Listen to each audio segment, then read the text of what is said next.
मेरे छोटे भाई बहन, तो कैसे हैं आप लोग और कैसी चल रही है आपके बोर्ड 2026 की तैयारी। तो मैं आशा करता हूं मेरे सभी प्यारे भाई बहन स्वस्थ होंगे, मस्त होंगे, अपनी बोर्ड 2026 में एक नंबर से व्यस्त होंगे। तो आपकी तैयारी को चार चांद लगाने के लिए आज मैं लेके आ चुका हूं हमारे सॉलिड मार्क्स। मतलब आपको रस, छंद, अलंकार में 2-2 नंबर मिलेंगे और आपके 6 नंबर पक्के होने वाले हैं आज की क्लास से। आज मैं आपको जितने रस करा दूं, जितने छंद करा दूं, जितने अलंकार करा दूं, बस आपको केवल उतना ही करना है। उससे ज्यादा ना तो आपको करना है और ना ही उससे कम करना है। मैं बस आपको बता दूं, उससे ज्यादा आपको नहीं करना, ठीक है। तो मैं आगे बढ़ रहा हूं, अपने रसों के बारे में डिस्कस करूं उससे पहले मैं आप लोगों से रिक्वेस्ट करूंगा कि एक लाइक आप लोग कर दो, जिससे मुझे बहुत ज्यादा मोटिवेशन मिलता है। तो आप मोटिवेशन के लिए एक लाइक जरूर कर देना वीडियो को। तो आइए हम डिस्कस करते हैं हमारे सबसे पहले रस के बारे में। तो रस का मतलब क्या होता है? रस का मतलब गन्ने का रस नहीं है यहाँ पर। रस का मतलब होता है एक खुशी का भाव। रस का मतलब क्या होता है? एक भाव। तो रस का मतलब भाव होता है। तो हमें किन किन रसों के बारे में पढ़ना है, उन रसों के बारे में हम लोग डिस्कस करेंगे। तो पहला हमारा जो रस होगा वो होगा श्रृंगार रस। तो श्रृंगार रस के बारे में हम पढ़ेंगे कि क्या होता है श्रृंगार रस। श्रृंगार रस का मतलब होता है प्रेम। तो श्रृंगार रस का मतलब प्रेम होता है। तो इसमें हम कैसे लिखेंगे? जब विभाव व अनुभव व संचारी भाव के संयोग से। किससे?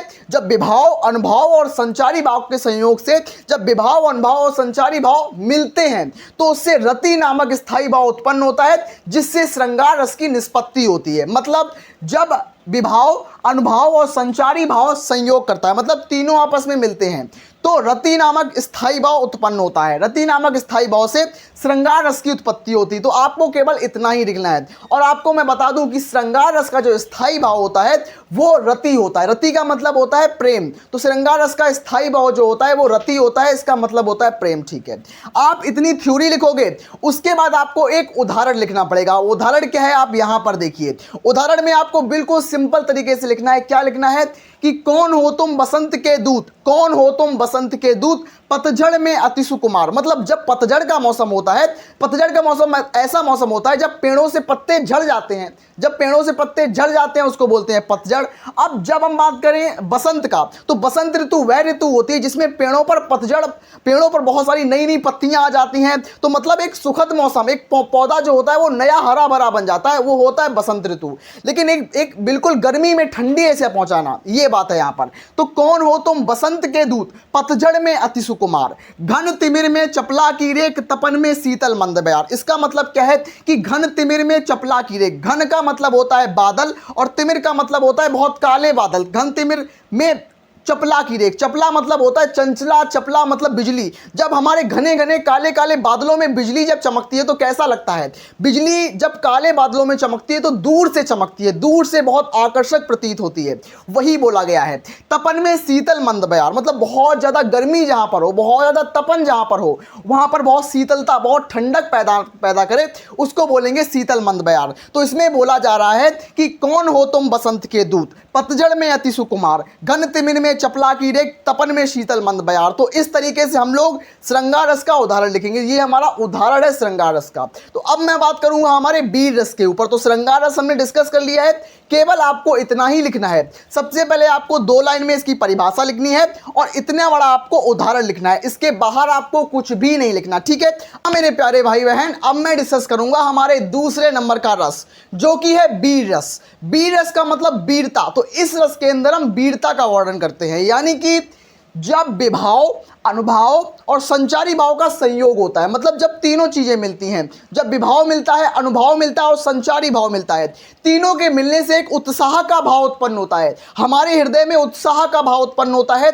उससे हमारी वीर रस की उत्पत्ति होती है। तो वीर रस हमें कब उत्पन्न होता है? कि जब हम किसी युद्ध लड़ने जाते हैं या किसी हम बहुत मोटिवेशन सुनते हैं। जब मैं आपको मोटिवेशन देता हूं तो आपके दिमाग में एक बहुत तरीके से, आपकी बॉडी में एक ऊर्जा आती है। तो उस ऊर्जा को, मतलब मोटिवेशन को सुनने के लिए, युद्ध को लड़ने के लिए हृदय में जो उत्साह का भाव आता है उसको ही बोलते हैं वीर रस, मतलब वीरता का रस।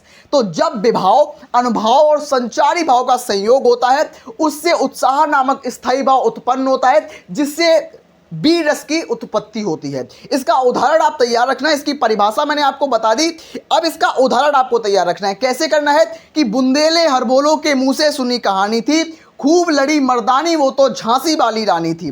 तो ये हमारा एक बहुत बेहतरीन सा एग्जाम्पल हो जाता है कि जिसके अंदर हम युद्ध का वर्णन कर रहे हैं, जिससे हमारे अंदर एक उत्साह का भाव आ रहा है और इससे हमारी वीर रस की निष्पत्ति होती है। ठीक है, तो आशा करते हैं आपको दोनों रस आपको समझ में आए होंगे।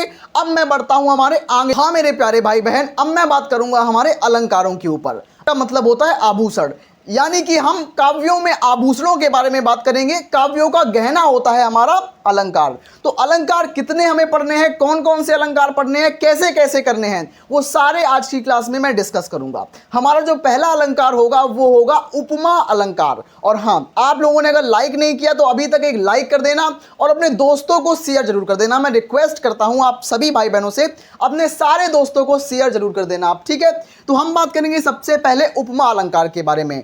उपमा अलंकार में क्या होता है कि जहां पर उपमेय की तुलना उपमान से की जाए, जहां पर उपमेय की तुलना उपमान से की जाए और उसकी समानता के आधार पर की जाती है, मतलब जहां पर उपमेय की तुलना उपमान से उसके समानता के आधार पर की जाती है, वहां पर उपमा अलंकार होता है। इसका उदाहरण आप तैयार रखना। इसका उदाहरण क्या होता है, इसका सिंपल सा उदाहरण है पीपर पात सरिस मन डोला।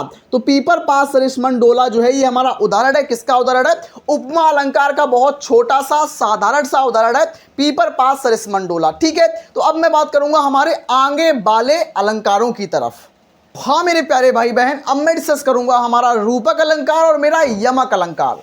ये दोनों मोस्ट इंपॉर्टेंट है आज की ही क्लास में। तुरंत अभी इसको तैयार कर लो। रूपक अलंकार हमसे क्या बोल रहा है कि जहां पर उपमेय में उपमान का भेद रहित आरोप होता है वहां रूपक अलंकार होता है। मतलब आप सिंपल तरीके से जैसे जैसे मैं करा रहा हूं बिल्कुल ऐसे ऐसे अगर आप लिख के आओगे ना, आपको 2 में से 2 नंबर मिलेंगे। 2 नंबर आपको रस के मिलेंगे, 2 नंबर आपको छंद के मिलेंगे और 2 नंबर आपको अलंकार के मिलेंगे, यानी कि आपको 6 में 6 नंबर मिलेंगे इस क्लास के बाद। ठीक है, तो क्या होता है कि जहां पर उपमेय में उपमान का भेद रहित आरोप होता है वहां पर रूपक अलंकार होता है। यानी कि इसका उदाहरण क्या है कि चरण कमल बंदो हरिराई। मतलब चरण कमल बंदो हरिराई मतलब हरि, हरि का मतलब हो तो विष्णु। तो विष्णु के जो चरण हैं, जो चरण हैं वो कमल जैसे हैं, मतलब कमल रूपी चरण, मतलब कमल के जैसे चरण हैं उनके। तो कमल रूपी, तो इसमें रूपक अलंकार है। किसमें? इसमें रूपक अलंकार होता है। सिंपल तरीके से याद रखना कि चरण कमल बंदो हरिराई, इसका मतलब क्या होता है, इसमें हमारा रूपक अलंकार होता है। बहुत सिंपल तरीके से याद रखना। अब मैं बात करूंगा हमारा यमक अलंकार। यमक अलंकार हल्का सा ट्विस्ट होता है, इसमें ये हल्का सा अनुप्रास के जैसा होता है, लेकिन ये अनुप्रास नहीं होता है, ये भी याद रखना आप। ठीक है, इसमें क्या होता है कि जहां पर कोई शब्द एक से अधिक बार आए, मतलब जहां पर कोई शब्द जो होता है वो एक से अधिक बार आता है, मतलब मल्टीपल टाइम्स आता है, लेकिन उसमें जो अर्थ होता है वो अलग अलग होता है, वहां पर यमक अलंकार होता है। याद रखना, वहां पर अनुप्रास अलंकार मत कर देना, वहां पर यमक अलंकार होता है कि जहां पर कोई शब्द एक से अधिक बार आए और उसका अर्थ अलग अलग जगह पर अलग अलग हो, मतलब अलग अलग हो, वहां पर यमक अलंकार होता है। उदाहरण के लिए मैं आपको बोलूं तो काली घटा का घमंड घटा, इसमें जो घटा शब्द है, पहला घटा ये शब्द, दूसरा घटा ये, तो मतलब जो घटा शब्द है वो 2 बार आया है, घटा शब्द 2 बार आया है। तो इसमें काली घटा का मतलब होता है एक तरीके का काला घना बादल। तो काली घटा, जब तूफान आती है ना, घटा छा जाती है, तो वो एक बादल होता है। तो एक घटा का मतलब बादल और दूसरी घटा का मतलब कम होना, तो घट जाना मतलब कम होना। तो इसमें घटा का मतलब बादल, इसमें घटा का मतलब कम होना, मतलब 2 शब्द एक जैसे हैं लेकिन उनका अर्थ अलग अलग है। तो इस जगह पर होता है हमारा यमक अलंकार। तो आशा करते हैं आपको अलंकारों के बारे में जानकारी अच्छी तरीके से मिल गई होगी। अब मैं बात करूंगा हमारे छंदों के ऊपर, मतलब छंद के बारे में अब हम डिस्कस करेंगे और हमारे 2 नंबर यहां पर पक्के करेंगे। मेरे प्यारे भाई बहन, अब मैं डिस्कस करूंगा हमारे छंदों के बारे में। मैंने अभी आपके साथ रस को डिस्कस किया, मैंने आपके साथ अलंकार को डिस्कस किया, अब मैं डिस्कस करूंगा छंद के बारे में, जिसमें सबसे पहले मैं डिस्कस करूंगा दोहा छंद के बारे में, उसके बाद मैं डिस्कस करूंगा चौपाई के बारे में। तो दोहा और चौपाई आपके बोर्ड एग्जामिनेशन में मोस्ट इंपॉर्टेंट है। अभी मैं डिस्कस कर रहा हूं दोहा के बारे में। तो दोहा क्या होता है कि यह एक अर्ध सम्मात्रिक छंद होता है, मतलब इसमें मात्राएं जो होती हैं वो आधी आधी समान होती हैं, मतलब ये एक अर्ध सम्मात्रिक छंद है। इसमें 4 चरण होते हैं, मतलब दोहे के अंदर 4 चरण होते हैं, पहला, दूसरा, तीसरा, चौथा, 4 चरण होते हैं। पहले और तीसरे चरण में 13-13 मात्राएं होती हैं वह दूसरे और चौथे चरण में 11-11 मात्राएं होती हैं। इसका उदाहरण आप तैयार रखना और मात्राएं बिल्कुल तैयार रखना, मात्रा सहित तैयार रखना। कैसे? पहला है कि कागा काको धन हरे कोयल कागो देहे, मीठे वचन सुनाए कर जग अपनो कर ले। तो हिंदी में थोड़ी प्रॉब्लम आपको आएगी, लेकिन आपको बिल्कुल डरना नहीं है। आपको ये जो आपको दिखाई दे रही हैं, जो आपको ये मात्राएं दिखाई दे रही हैं, मात्रा सहित आपको लिखना है उदाहरण। आप सोचो कि बिना मात्रा में लिख दूं तो आपके नंबर कटने के 100% चांस हैं। आपको मात्रा सहित आप इस उदाहरण को तैयार कर लेना, आपका एक भी सिंगल नंबर नहीं कटेगा। तो आपको मैंने दोहा बिल्कुल डिस्कस किया। मेरा उद्देश्य वीडियो को लंबा करना नहीं है, मेरा उद्देश्य है वीडियो में आपको सब कुछ सिखाना। मेरा उद्देश्य है आपको कम समय में ज्यादा चीजें सिखाना ताकि आप अच्छे से रिवीजन कर पाएं। ठीक है, तो अब बढ़ता हूं मैं अपने चौपाई छंद के ऊपर। प्यारे भाई बहन, अब मैं डिस्कस करूंगा हमारा लास्ट छंद। ये हमारा अंतिम छंद है और आज की क्लास में आपको मजा आया या नहीं आया, मुझे आप अपना सुझाव कमेंट में देना। लेकिन मैं आपसे दोबारा से एक रिक्वेस्ट करना चाहूंगा कि जो भाई बहन मुझे अपनी गुरु दक्षिणा देना चाहता है, जिसको लगता है कि मैं बहुत मेहनत कर रहा हूं, मुझे सपोर्ट करना चाहता है, तो वो इस QR कोड पर थोड़ा मुझे सपोर्ट कर सकता है, जो मेरा भाई बहन मुझे चाहता है। अब मैं बात करूंगा हमारा लास्ट जो हमारी छंद है वो है चौपाई छंद। चौपाई में क्या होता है कि यह एक सममात्रिक छंद होता है। चौपाई में क्या होता है कि चौपाई एक सममात्रिक छंद है और इसमें 4 चरण होते हैं। चौपाई मतलब इसके अंदर 4 चरण होंगे और प्रत्येक चरण में 16-16 मात्राएं होती हैं, सिंपल तरीके से याद रखना। और क्या होता है कि इसके अंतिम 2 वर्ण जो होते हैं वो लघु और गुरु नहीं होने चाहिए। इसके जो अंतिम वर्ण हैं वो लघु और गुरु नहीं होने चाहिए, इस तरीके से।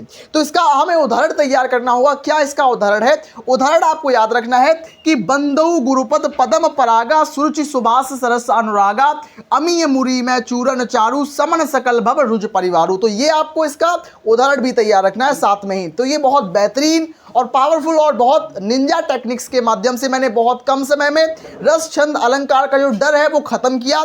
ये जो क्लास है आप डाउनलोड करके रख लेना, आपके एग्जाम तक आपको फायदा देगी और मैं वादा करता हूं आपके एग्जाम तक आपको बिल्कुल साथ दूंगा, आपको मैं सपोर्ट करूंगा और टॉपर बनाऊंगा। आप बिल्कुल इस चैनल को सब्सक्राइब कर देना और अपने दोस्तों को इस वीडियो को दबा के शेयर कर दो। मैं मिलता हूं अपनी नेक्स्ट अमेजिंग क्लास में, तब तक के लिए धन्यवाद।